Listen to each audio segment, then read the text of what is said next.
Hi, church family.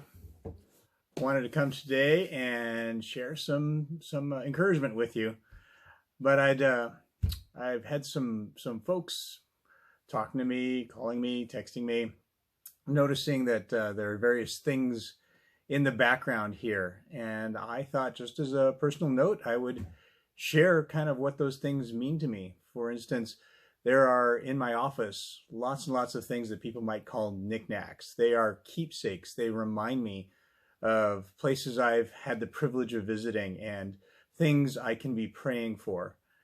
Maybe during our Good Friday service, you noticed that I had a cup out that I led the service with in communion. I actually brought this one back this year from Israel, and it reminds me about the place where our Lord walked and what he did. It's made of olive wood. It's just a great way for me to remember that place and to remember it in prayer. Sometimes I bring back things that are easy to transport, but they're kind of fun for guys. I brought this back years ago from Greece, and it's called the Julius Caesar sword, and it reminds me that Jesus was there in Israel during the time of the Roman occupation, and the sword reminds me that the gospel went out to both Jew and Gentile.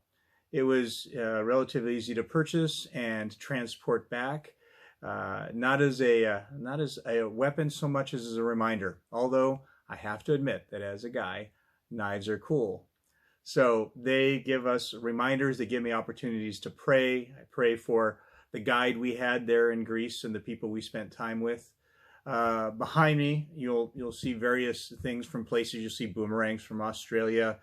You'll see knives from all over the world. And again, easy to transport, fun to display, but they mostly remind me to pray for people that I've met and places that I've been. It also gives me the opportunity to exercise one of the fruit of the Spirit. And as we continue to look at Galatians chapter 5, verses 22 and 23, we've come to the aspect of patience. So there's love, joy, peace, patience, kindness, goodness, faithfulness, gentleness, and self-control.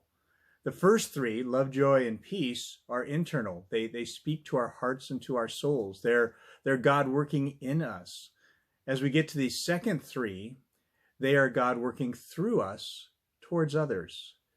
Patience, actually, in some of your older versions, there's a great way of defining patience. It's long-suffering.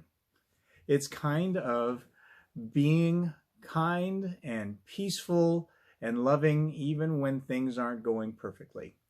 And patience is one of those things that many believers say, I never want to pray for patience because I know that God's going to give me circumstances that I have to exercise patience in. Well, I want to encourage you. The small circumstances where we exercise patience allow us to build our patience muscles so that when we encounter big circumstances, maybe like what you're in now, you'll have more patience. I have struggled with patience personally. Many of you know this.